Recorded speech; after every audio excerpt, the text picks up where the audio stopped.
Hey guys, Ivan here with another video for today. In this one, we got a couple of really interesting bodybuilding updates. The first thing we gotta talk about is, of course, the results of the 2026 China Pro, and the winner of this show is Behruz Tabani. That is correct. Behruz Tabani ended up winning this show. Here is the moment when they announced the winner, and as you can see, based on Behruz's face, he wasn't feeling it. But then when he won, he wasn't even really that happy about it. He wasn't surprised, but he wasn't thrilled.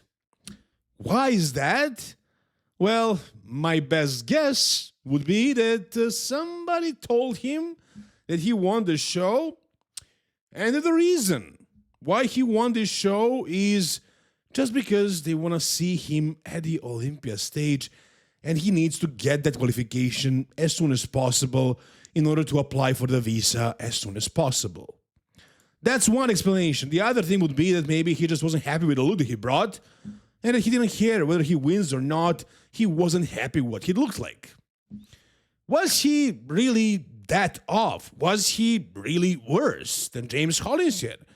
If you check out the comments on any YouTube channel or any Instagram post, 95% of the comments will have James Hollinshead winning this show. Was that because James is more popular, because he has more fans, because he's the underdog, because it would be a better story? Yes, it definitely would. You know, Behruz is like a top 12 Olympian, top 11, top 10, potentially like a top 6 guy in the future, and James is just somebody who's been struggling for years and years and years to crack the top 5 at a low-level pro show, and now, finally, he's winning shows again, almost winning shows again, in my opinion. Winning shows. I feel like he won this show, and I don't think this has anything to do with the fan base or the story. I think he legit won this show. Now, I'm not going to just sit here and tell you that that's the case. I'm going to show it to you because I found this really awesome, really high quality video here. So let's take a look at it. Let's analyze this show. First pose, front double bicep. Who wins this one? You know, Behruz has massive arms and really good structure. That's the thing that Behruz has in this comparison. Better structure, for sure. He has better taper. Right? Smaller waist, more popping lats. But then you look at the legs. James is dwarfing him in the legs department. And because of that, in my opinion, he looks more impressive here. Because Behruz's legs look small compared to James's legs. But let's say this one, because of the shape and the structure, Behruz wins this one. Let's give him this one. Let's say it's 1-0 for Behruz. Let's check out the next pose. Front lat spread. What about this one? Well, the same thing. It's better structure. But that's about it. Look at Behruz's chest. Man, it's so flat and depleted. And he doesn't have the hardness and the fullness he usually has. This is Behruz at like 60-70%.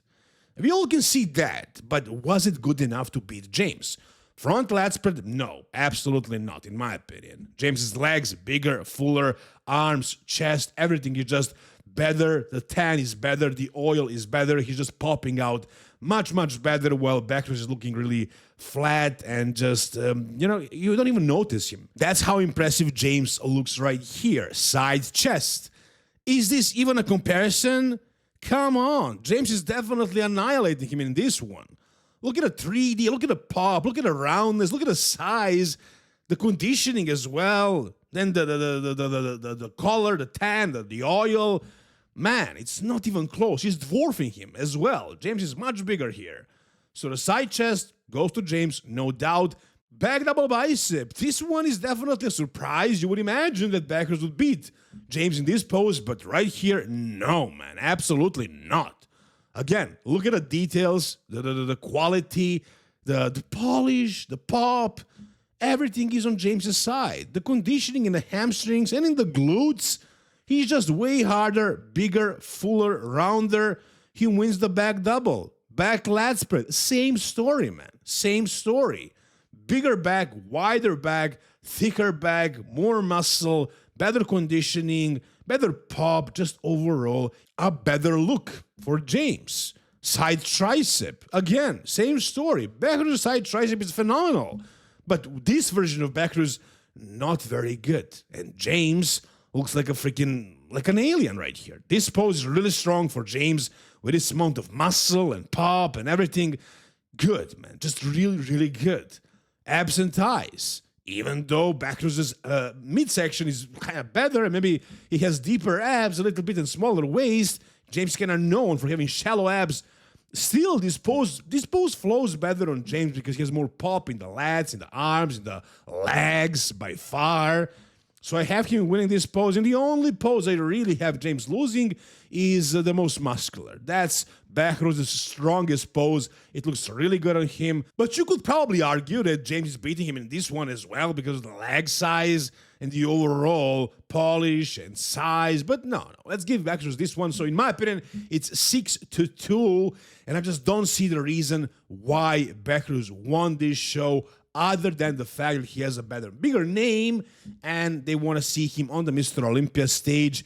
But if James doesn't win this one, which other show is he going to win? Probably, he probably won't win any other shows. This is probably his last chance.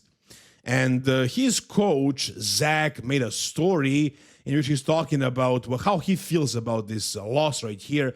He says, tough one to take. I respect the game. I thought we had this one. Truly did. Proud of you, James. One of the best humans I'll ever know. Love you, mate. Tomorrow is another day. So, yeah, his coach is definitely disappointed. He's trying to say that this was a robbery, but he's not saying it because he respects the game. And he says tomorrow is another day. But what is tomorrow? Tampa Pro? Maybe James just keep the Tampa Pro. Maybe try to win Texas because he can't beat Nick Walker. I don't know how many shows he plans on doing. If he keeps doing them, he'll probably win one because he's definitely that good. He deserves a Mr. Olympia ticket, but as far as this show, they should have given it to him because he deserved it, because he earned it. And yeah, we're watching the live stream and these high-quality videos and photos and so on, but I think it's pretty clear. I think everybody knows. I think Becker's knows better than anybody else that he was definitely off. And in his winning speech, he says he has one goal, one wish. That's Mr. Olympia. He hopes he will be there and that he will be his best version, which this was definitely not. But based on the judges, it was still good enough to win this show. In my opinion, that definitely wasn't the case. I'm curious to hear, what do you guys think about this? Do you agree with the decision? How the hell could have Becker's won this show? What do you see here? Tell me down below in the comments. All right, the next thing we got for today, guys, is something also very, very interesting. So if you watched my previous video on Samson Dauda, you probably know what I talked about. And it was basically that Samson doesn't really know how to do a proper diet for the show. Because in that video, he was complaining about suffering really, really bad. It's getting really, really bad, he said.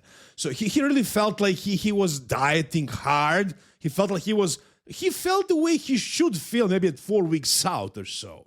And he was like 11 weeks out and not in shape. Now, in this video I'm going to show you right now, he talks about the changes they made and how he feels about the whole approach to prep right now. Check it out. We made changes and we then had to sort of like slow down a bit because we immediately made a little bit of change. I started coming in too fast. So we had to sort of slow down a bit and then slowly, gradually put them changes in with the food cuts and everything else.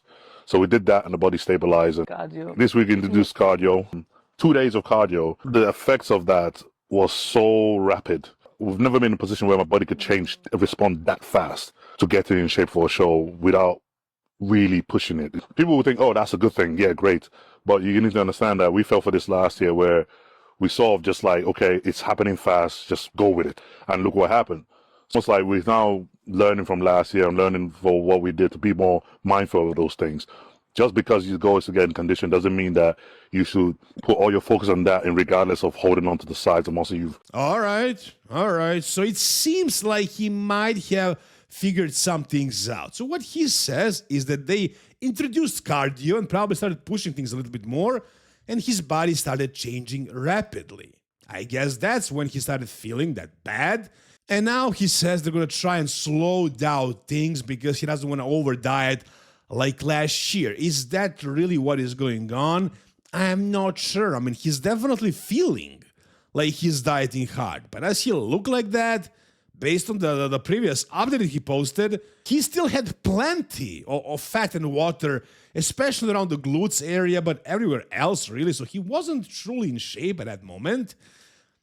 He's saying now that his body is changing fast, but I don't know. Maybe he's just feeling it really bad and his body is not changing, and that's why he's gonna start eating more so he doesn't have to suffer the whole prep, and he's gonna start pushing things late. I don't know what exactly his plan is, but something doesn't fit here. Something isn't right, because he's saying that his body is changing really fast and he's basically ahead of schedule. He has to slow things down. His physique doesn't look like that at all. He feels like that though, so I'm really not sure what to think about this, what to make of it, guys, but one thing is for sure, he's making a change. He's doing something, and in my video, what I was saying is that he was doing things a little bit wrong. Something was off. Something wasn't right. And now he's going to try and fix something. So hopefully he learns what the mistake is and he fixes that and everything continues to run smoothly. But to me, guys, this whole prep kind of seems like a big chaos.